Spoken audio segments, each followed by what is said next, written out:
Welcome to the Simple Faith Podcast, exploring authentic Christianity for normal people. My name is Dave Betts, and together with my wife Sharaya, we're going to explore all the things that make our faith what it is.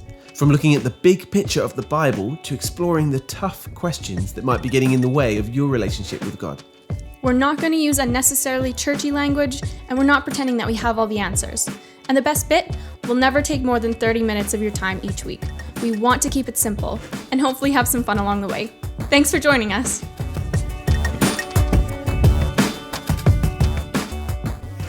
What are the Old Testament historical books, and what are they all about?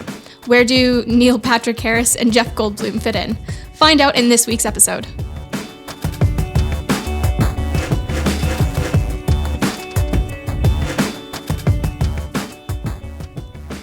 Hey, all you cool cats and kittens out there. I did it. I said Sharaya would, and I did. If you don't know what that's from, don't even worry about it. No. It's not going to improve your life in any way to know. But I wanted to say it, and I did. So, hey, all you cool cats and kittens out there. No. Today is episode 4 of the Simple Faith Podcast. We are so excited that you're here. Yeah. We're on Facebook now. Yes, we are. Just search for Simple Faith Podcast. We're on Instagram now. Just search for Simple Faith Podcast. And finally, we have a website. What? We have a website, simplefaithpodcast.com. www.simplefaithpodcast.com. Do we do www anymore? I don't know.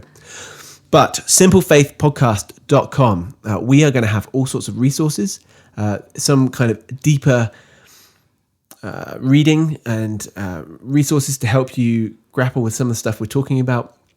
For example, this week, we'll talk about it a bit later. We have some slides and some notes that go along with a lesson on a course that I was teaching, and that was a 2-hour thing. So that will go much deeper than what we're going to go to today. So we're excited about that, and you can, of course, listen to the episode each week from there. So good stuff. Sharaya, I want to share something with you quickly. Okay. I think this is. We're in a life-changing time. This is something that we'll be talking about with our grandkids when we're talking about COVID-19 and all that stuff, this pandemic stuff. Now, there's one news article that I found that epitomizes the challenge and the struggles Okay. and the hope that comes in this time. Are you ready? Yeah. It's the Huffington Post. Oh, no. One-eyed squirrel with Instagram account is returned to nature. Wow, good news. Wow. One-eyed squirrel with Instagram account is returned to nature. Now, there's a few good things about that, Sharaya. Firstly, a one-eyed squirrel is returned to nature. If he can return to nature, anyone can get back to nature. Maybe one day we can be freed from captivity and brought into back into nature. Yeah, that's what we should take out of that post. But more. There's more. Okay. He has an Instagram account. So does that mean he's on a social media fast to go into nature, or if he's got a phone strapped to his back? Like, what's the reality? Oh, Dave, let's not think too much into this. I just thought that was so funny. Now, important life-changing events happening in the world today, guys. Exactly. Let's talk about today's episode. Today we are talking about the Old Testament historical books. We're going to talk about what they are very soon and what is in those books. But do you remember last week we talked about how the Marvel Cinematic Universe is a bit like the Bible? Yeah. We looked at phase 1, the Torah. We had kind of the equivalent of our Avengers. Abraham, Isaac, Jacob, Joseph. The Avengers of the Old Testament. Yeah. And now we're into phase 2. And what's epic about this is that you know how phase 2 and phase 3 kind of join together with Captain America Civil War? Yeah. Well, let's look at the Old Testament. You ready? Yeah. Let's go.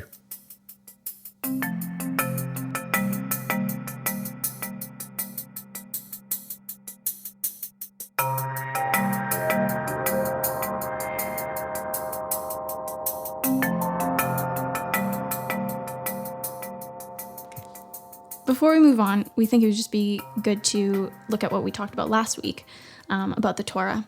And so you can kind of break that down into the three sections that we talked about. So Genesis 1 to 11, which is creation and fall, and then rise of nations. And then we have Genesis 12 to 50, which is Abraham's family. So Abraham, Isaac, Jacob, and Joseph. And then we find Israel, the people of Israel in Egypt. And so we have the Exodus.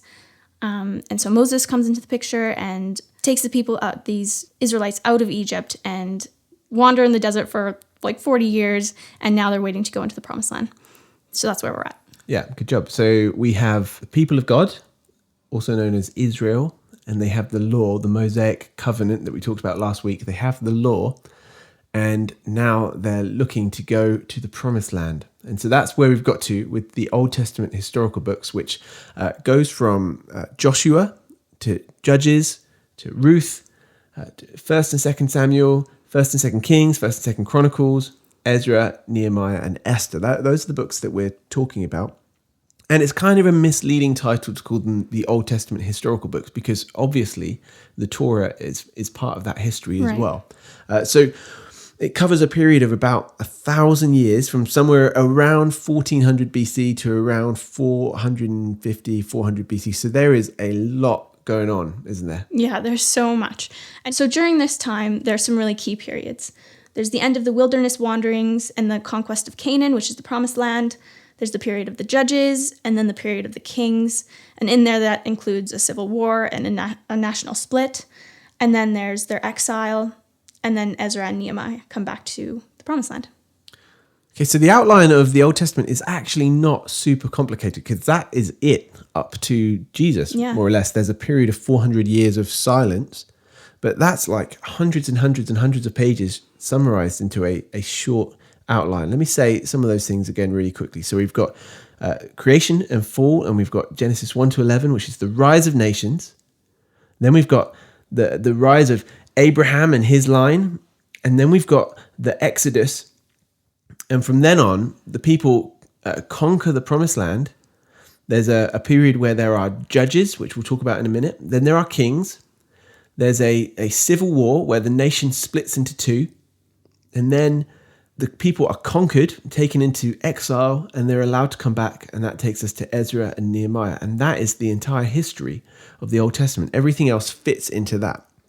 I think one of the best ways to summarize the theme of the Old Testament historical books is with Jesus' words in Matthew 23:12. It says this: "For whoever exalts himself will be humbled, and whoever humbles himself will be exalted." Like, that is it, Sharaya. That is the outline of this passage. You see, as humans, we're just so proud. We want to do things our own way. We want to define good and evil on our own terms, as we talked about last week. And it's been that way since Adam and Eve back in Genesis 3. And what the Old Testament historical books show us is that this sin problem, this obsession with going our own way and not God's way, has caused issues throughout history. And it's the same issue that plagues society today. People wanting to go their own way instead of God's way. I mean, it's the problem in our life, in our marriage, in everything. It's the problem is us wanting to go our own way and not God's way. Yeah. And after the break, we're going to go through a summary of each book. But the key thing to understand is that storyline. So we've got the conquering of the promised land, Judges, Kings, exile, and then the return of Ezra and Nehemiah. That is the outline of the Old Testament historical books. But with the time that we have left before this first break, I want to talk about some interesting things that go on in the Old Testament historical books. There are some things where our cultural sensitivity gets tested to the max. We were talking about this the other day, weren't we? Yeah.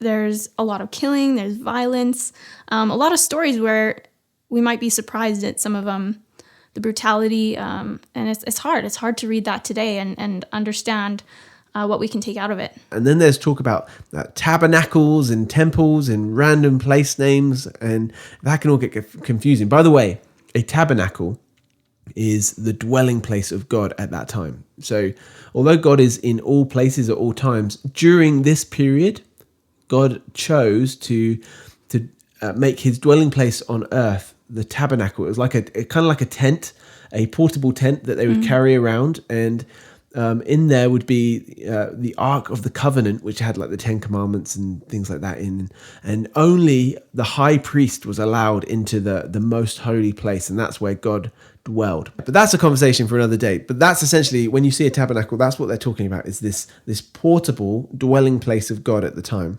But then you've got things like tons of polygamy. Like there are hundreds of hundreds of wives. Solomon has like hundreds and hundreds of wives. Yeah. Most people have lots of wives, and that doesn't really square with our understanding of what's right and wrong, and actually what the Bible says is right and wrong either. So it's confusing. And then you have random customs, like at one point there's the exchanging of sandals, and then there's lots of random nations that seem to come up, like the Assyrians and the Babylonians and the Persians and all that stuff. It can be really confusing. We want to recognize that. Yeah, sometimes I think we can look at these stories in the Bible and think that they're supposed to be an example for us, or like talking about,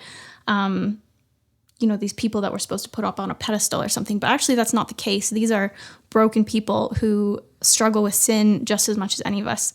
And so it's about these people who actually need rescuing and need help to break this pattern of sin. And that's only what God can do. Yeah, well, that's exactly it. It takes us back to that Matthew passage where it says, for whoever exalts himself will be humbled. Whoever wants to go their own way will be humbled by God, and whoever humbles himself will be exalted. We see that throughout these books. We see people trying to go their own way, doing like disastrously nasty things, and yet we see God punishes them, and you see that again and again and again. Yeah. And everyone did what was right in their own eyes. And we'll see some horrible things. The Bible, like you say, Sharaya, it doesn't condone it. No. The Bible is very real that way, but it shows a different way. It teaches a different way. And that's exciting for us. And there's lots of idolatry as well. Idolatry is when you worship something other than God. And that is rife throughout the Old Testament historical books. And so that is kind of a quick conversation about the Old Testament historical books. We've talked about how Joshua is the first historical book, and Joshua leads his people into the promised land rather than Moses, because Moses dies and God doesn't allow him to go into the promised land. We didn't talk about that, but we will. And then there's a period of the judges, period of the kings, there's an exile, and then there's Ezra and Nehemiah, and that is the history. Now, there's a lot more details, and we won't even start to scratch the surface, but we'll do our best in the next section.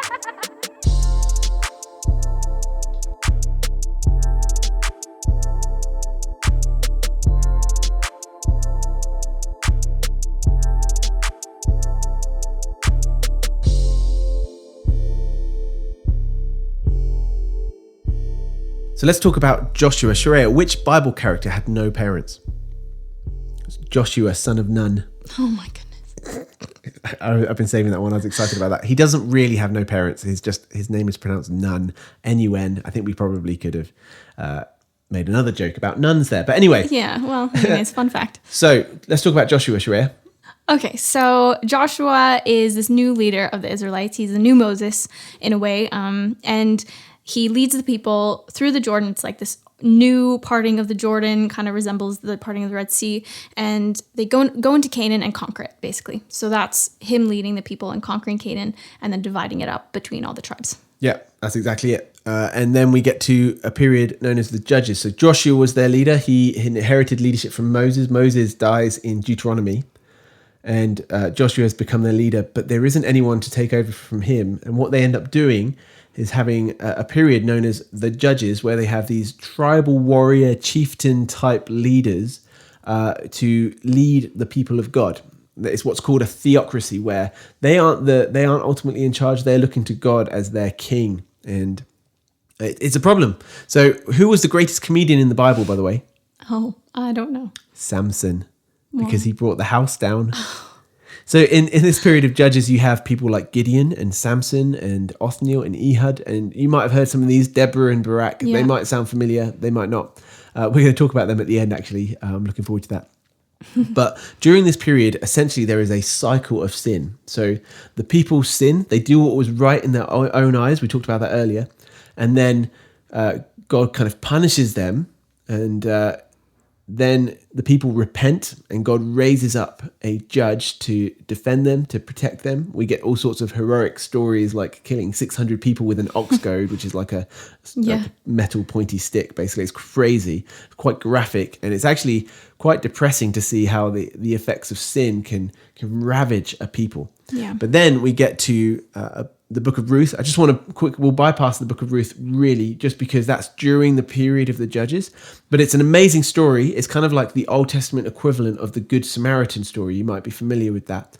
Ruth is so faithful, and she meets someone called Boaz, and they get married. Oh, by the way, quick story. What kind of person was Boaz before he got married? What? Ruthless. I know, right? Amazing. Great. So the amazing thing about Ruth, by the way, is that she is in the line of David. So I think it's like great grandma of I think David? just great grandma. It's not too far. Something like that, but it's amazing. It's really cool to see how God's providence, his divine work is what we mean by that word, his sovereignty, his control. He's over all things, and his hands are on all of this. It's amazing. So that was Ruth. Let's talk about the book of Samuel. So 1 and 2 Samuel, or 1st and 2nd Samuel, depending on which part of the globe you're in, they weren't originally split. They were originally one book. And the same is true of Kings and Chronicles. And actually Ezra and Nehemiah, they were one book, which was called Ezra and Nehemiah. Those books were singular. And the book of Samuel follows the journey of Samuel the judge / prophet. And he is anointed by God to be a prophet to the people. And then the people cry out for a king, and God says, well, it's probably not the best for you, essentially. And the people cry out. They want to have someone who is a visible king, whereas for them, they were struggling with their invisible God, even though God was clearly at work in powerful ways. It's just a weird scene. But then God gives them a king. It gives them exactly what they wanted. A guy who was a head taller than everyone else. He was handsome, he was strong, he was brave. But you know what? His heart was not aligned with God, and he caused some serious problems. So God anoints a new king, a king called David. And David is a man after God's own heart. He's a famous king. Sharaya, who's the greatest babysitter mentioned in the Bible? Who? David. He rocked Goliath to sleep. Oh, no. Yep. They just keep coming. So David was a good king. He was a talented musician, an able warrior. He expanded the kingdom. He got so much right, but he wasn't perfect. He actually made some fairly catastrophic mistakes. For example, he has an affair with a woman called Bathsheba, and then when he wants to marry her, sends her husband away to the front lines, and where he knows that he's going to die. It's pretty terrible stuff. You see, David wasn't perfect, and the Bible doesn't paint him as perfect. What the Bible paints him as is a man who loves God and wants to do his best to serve him. And so that's David. And that pretty much covers the majority of Samuel. And then we get to Kings. Now, the book of Kings starts with David's son, Solomon. Solomon starts off really well. He asks for wisdom from God, leads his people brilliantly well, and then starts to go downhill a little bit. He marries like hundreds of wives. And then he starts kind of worshipping some of their idols. And by the end of his life, it doesn't look quite so good. But his son, Rehoboam, is a bad king. And from this point, there's actually a civil war. The nation of Israel splits into two. So we have the northern kingdom of Israel and the southern kingdom of Judah. The nation splits, they fight, they leave each other. And then we have two sets of kings going on.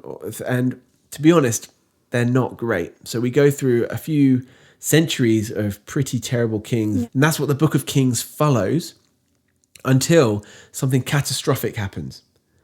In about 722 BC, the Assyrians, the kingdom north of Israel, the northern kingdom, comes and wipes them out. So the northern kingdom of Israel is no more. There's only the southern kingdom of Judah left. And then in 586 BC, we get the Babylonians, who are also coming from the north. They come and they wipe out the southern kingdom of Judah. They take them into captivity, and they go up. And for a while, they're in captivity. That's where we get the book of Esther, is while they're in captivity during that period. But it's a bit more complicated than that. So I'm going to recap that just because it gets a bit complicated there. So we have a civil war. We have the northern kingdom of Israel and the southern kingdom of Judah. In 722 BC, the Assyrians take out the northern kingdom completely.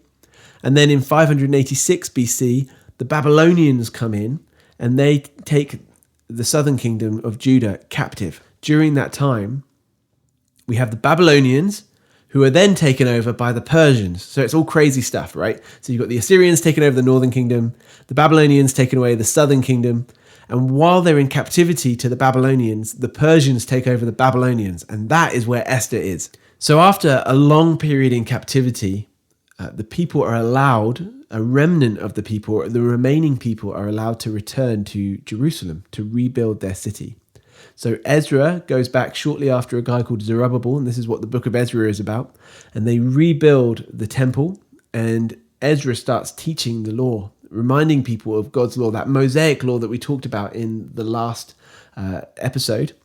And then Nehemiah comes back and he rebuilds the wall. And everyone thinks it's going to be great. Things seem to be going well, but there's a problem. You see, people very quickly start going their own way and not God's way. The same problem that has been tagging these people since the beginning of humanity. And Nehemiah freaks. It's not what he thinks it's going to be. And so you see him tearing out hair and going nuts at people because they're not following God the way that they were called to. And it's that point that the book of Nehemiah ends and God goes silent. There's a 400-year period of God being silent. And we'll talk about that in just a second. But you might be thinking, well, hang on, we just skipped over 1st and 2nd Chronicles. What's going on there? And that is a very astute question. In our Bibles, Chronicles comes after Samuel and Kings. But in the Hebrew Bible, Chronicles is actually at the very end. And what Chronicles does is it retells some of those stories with an eye to the future. Now, when you take it in the perspective of the prophets and the poetry as well, the people are looking for a Messiah. They're looking for a hope. Now, what do we mean when we say Messiah? They're talking about God with us. A Savior was coming. God had promised a Savior through the poetry and prophets, which we'll talk about. But that's important in the context of this storyline. And so suddenly we're in this place where the temple has been rebuilt. By the way, Solomon was the one who built that temple. And it was destroyed when the Babylonians came in and wiped out that southern kingdom. And then Ezra and Nehemiah came back with the temple being rebuilt. But it's not the same. It's not what it should have been. And the people who could remember what things had been like before they were taken into exile were beside themselves with grief, knowing that they'd missed the mark. They'd recognized they'd gone their own way and not God's ways. And there was a problem. You see, they were expecting hope. They were expecting a Messiah. What they got was exile and then a mini version of the temple that they used to have. It wasn't right. It didn't make sense. And that's where God went silent. So for 400 years, God went silent. And during that time, the Persians were wiped out by Alexander the Great and the Greeks. And then the Romans came. During that bit, there's a revolt from the Jews as well for a while. And it's carnage. There's chaos. But roads are formed and the Greek language is put in place. And in some amazing way, God was orchestrating something special. It was almost like the stars were aligning ready for Jesus to come. And it would take 400 years, but he was coming. The Messiah was coming. And so that's the end of the historical books from Judges to Esther. If we were to summarize that real quick, Joshua conquers the promised land. Then we have a period of judges. Then a period of kings. There's a civil war. And then the northern kingdom is obliterated. The southern kingdom is taken into captivity. And then they're allowed to return, but it's not the same. And there's this period of 400 years of silence. And that is the Old Testament in a nutshell. No.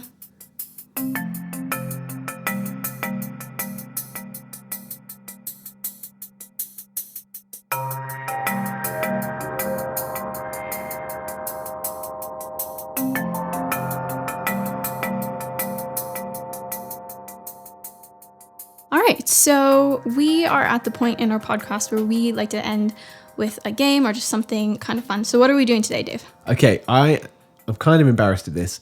this is like ultra Bible nerd stuff, but I had memorized the judges in order. So we have Othniel, Ehud, Shamgar, Deborah and Barak, Gideon, Tola and Jair, Jephthah, and then Ibzan, Elon, and Abdon, and then Samson.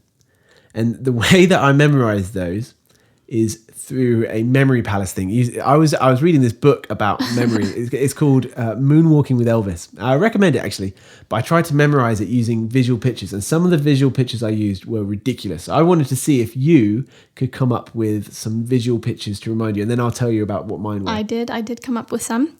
So let me take you to my memory palace where I remember all the judges. Okay, so we're going to start with Othniel. Yeah. So I like to imagine just a Neil. Maybe it's Neil Patrick Harris. That's exactly what I did. Oh, okay.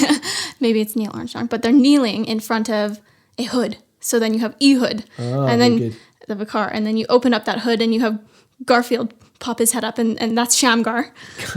Garfield. Okay. And then if you look to your left, there's a lady named Deborah. Yeah. And I worked with a Deborah, before. So I picture her face. And she's giddy, so Gideon, because she sees some toilet paper. So is it Tola? Yeah. Yeah, toilet paper. But the toilet paper is behind bars in a jail or jair. Nice. And then in that jail cell, there's also a jeep. So Jephthah. Okay. And then this part doesn't really follow a cycle, but then it's Ibzan, I guess. So I just think gibberish, kind of, because that doesn't make sense. Ibzan, and then who's the next guy? Elon. Oh yeah, Elon. So Elon Musk, I think. Of course. Yeah, Elon Musk, and he's muscular. So Abdon, and then he has really long, luscious hair as well. So Samson. Nice. That's my memory palace. That was good memory palace. I'll tell you mine because some of ours are mine. So Othniel, I always think of Neil Patrick Harris, but from that show that we watched, what's it called? I've forgotten. The Unfortunate series of unfortunate events. Yeah, okay. I think of him, that guy from that. Then Ehud, I think of Iron Man and his heads up display. Lots of Marvel related ones. Shamgar, I think of a shamrock. Deborah, I think of a debit card.